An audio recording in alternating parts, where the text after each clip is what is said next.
Being a wife, a mother, and a student has its rewards, but frankly, washing dishes is not one of them. We all have dishes to wash, but nobody wants to do them. What if I were to tell you that washing dishes doesn't have to be so hard or terrible? While washing dishes, in most cases, is the least enjoyable event in many people's days, we can make it more enjoyable just by rinsing the dishes after we use them. I am the fifth of 7 kids, so doing dishes was a never-ending task at my house. We had pots and pans all over the counters.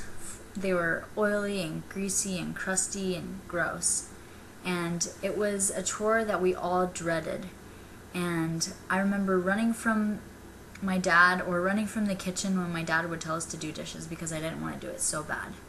And the reason why it was so dreadful and so terrible of a chore was because it was always there. It was never gone. It was a never-ending supply of dishes.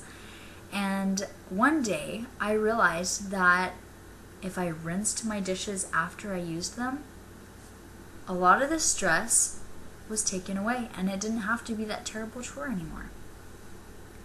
The 4 main points I'm going to talk about today are the life-changing experience I had that caused me to rinse my dishes, the benefits of rinsing dishes after you use them, the reasons why people don't rinse their dishes after they use them, and the journey to changing is hard, but it's well worth it. So, why did I decide to start rinsing my dishes? Well, when I was about 15 or 16, my family moved in with a friend for a little while our house was being moved. And we wanted to not have to be a burden for this family. And so we decided that we were going to clean up after ourselves a little bit better than we did on a normal basis. And while we were there, we started rinsing our dishes right after we used them. And the difference was night and day. On one side, I had to be embarrassed about all these gross dishes that me and my family were leaving, but now that embarrassment wasn't there anymore. And it wasn't until then that I realized dishes don't have to be so hard. I didn't have to scrub and soak the dirty dishes like I had once before. The task was easier, and I didn't have to feel embarrassed, like I said, about the way that my kitchen looked. The benefits of washing dishes are some that I just barely mentioned, but there are more. And you can gain these same benefits by doing the same as I did, by rinsing your dishes after you use them. Jenny Mullenix, a wife and a mother of 2, gives 5 reasons why you shouldn't procrastinate washing the dishes in her blog post, 5 reasons why you shouldn't procrastinate washing dishes, Why Wednesday. They are: the task is easier, it will save you money, it promotes health, your kitchen will look better, and your family will thank you. Now, I do admit that while I've learned this wonderful thing that rinsing dishes can be such a benefit, I don't always do it, and I'm not perfect at doing dishes.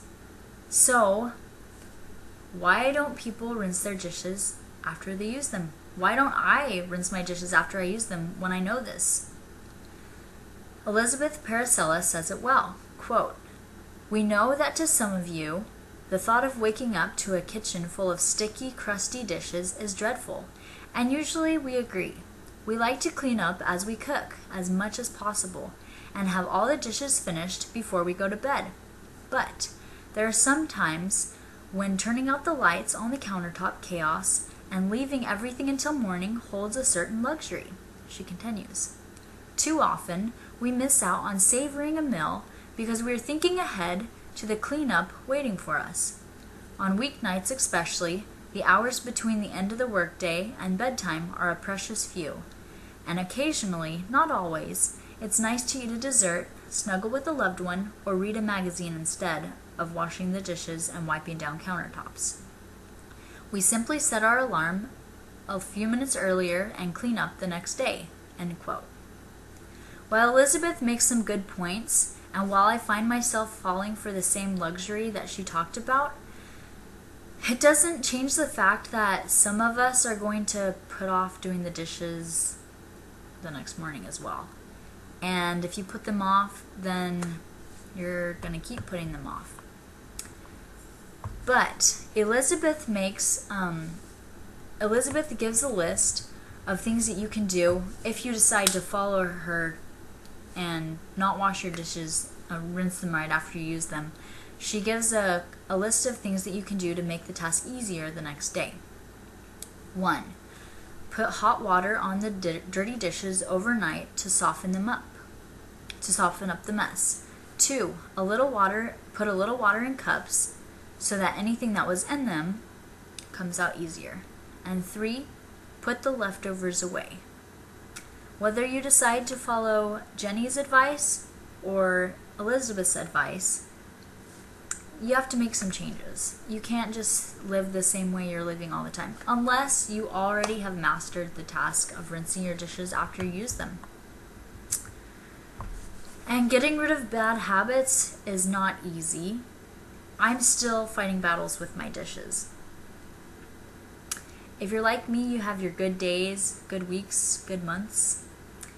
But if you're like me, you also have your bad days, bad weeks, and sadly bad months of not doing the dishes. So, take little steps. Little by little, you can change this habit and make it a better habit. If you want to change, Emma Christensen, the recipe editor for thekitchen.com, said, quote, "Doing the dishes is my least favorite kitchen task, hands down. My reluctance to face them results in towering piles of plates and bowls more often than I'd like to admit. This is why I've instituted a one soapy sponge policy to keep the chaos under control." She continues, "The deal is I wash as many dishes as I can with one soapy sponge, and then I give myself permission to do something else. That's it. One sponge worth of dishes, and then I'm free to go about my business. For me, breaking a big sink of dishes, and often the counter as well, into smaller one sponge increments makes the task seem less daunting. I can fit in a few dishes while I wait for my tea to brew, and another few while I need to take a break from staring at the computer.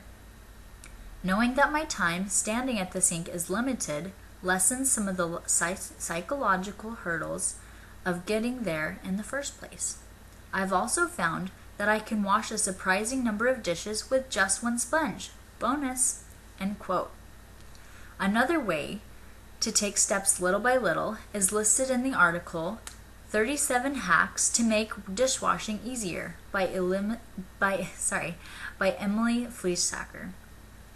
It is to not put your dishes in the sink.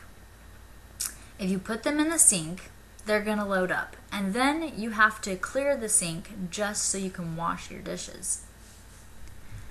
It also becomes less overwhelming when you rinse your dishes after you use them. You can also follow the advice of Emma O, who says that if you assign everybody in your family certain dishes to use and to keep care of, this will allow you to change your habits while not having to worry about other people's dishes as well. Although I didn't give you a clear and exact plan of how you can change and how you can start rinsing your dishes after you use them, if you follow the advice that I have given you, then you're on your way to a fresh start, or a fresh start again. I've tried to change the way that I do things and wash dishes. I've tried to rinse my dishes right after I use them. But sometimes it doesn't always happen, and sometimes it's more rewarding to just be able to relax instead and do them the next day. But wouldn't it feel nice if you were able to look into your kitchen and not have your dishes staring back at you? You can do this by rinsing your dishes. Once you've built up a bad habit, it's hard to change, and it takes determination. But if you start rinsing your dishes right after you use them, little by little, the task will seem less daunting. The next time you eat or cook, try rinsing your dishes right after you use them. After doing so, think to yourself, was it worth it? Thank you.